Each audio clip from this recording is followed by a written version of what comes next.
Hello, fellow alchemists. Welcome back to our series about Elixir. Now, I recently watched a video to kind of showcase off something really cool in Erlang, and I wanted to show you how you can actually do that within Elixir itself.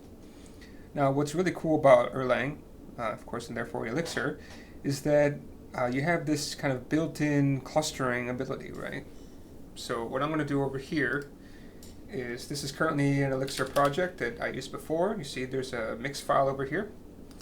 And so what I want to do is I'm going to start up IEX with this, but the difference is I'm going to give it a name. It's called foo at 127.0.1, and I'm going to say to start up my project. And you'll see over here I have this function called list recursion. Well, I have a module over here, and I can actually count based on how many elements there are, how big it is based on recursion. And in this terminal, I'm going to do the same thing, but you can see I'm not in the same folder. And I'm just going to start up a normal IEX section. I'm going to call this one bar 127.0.0.1. Now within here, I can check to see, do I know of any nodes nearby? Nope. But what I can do over here is I can actually say, let's connect to my bar node. I have to use a atom, so it's bar at 127.0.0.1.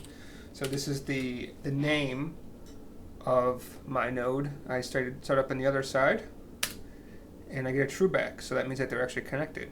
So now if I go back over here, you'll see they're actually connected. Now what's cool is because they're connected, there's quite a few things you can do. One is, of course, passing back messages back and forth. The other thing you can do, which is the really cool thing I wanted to show, is that you can actually send code to a running node.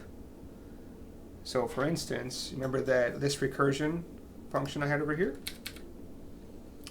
I can do the same thing. So what I'm going to do is I'm just going to copy this, and I'm going to paste it in here to show you that it doesn't work. And you see it doesn't work because it's not defined. What you can do over here is you can actually push modules to other nodes. So there's a function called NL for network load. And I could say, let's load over the network this recursion module. And you see over here, here's the node that we connected to, and everything's okay. And you see it loaded up the list recursion one. So now, if I try to run this again, it'll work.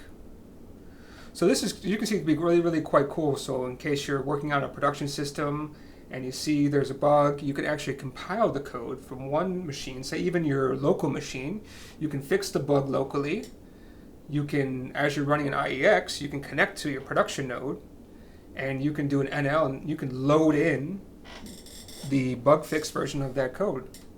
So that's really cool, and that's something I don't think I've ever seen in any other language. And I think it was really super powerful to show off the power of Erlang and, of course, Elixir. So this is Alan from Plangora. Please subscribe if you haven't, and I'll catch you guys next time. Thanks. Bye. Hi.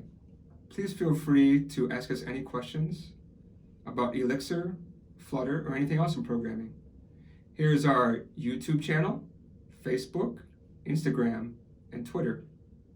We'll answer your questions every Friday. Ya mantai ge dak man all. Yo wenti ji da wen wo.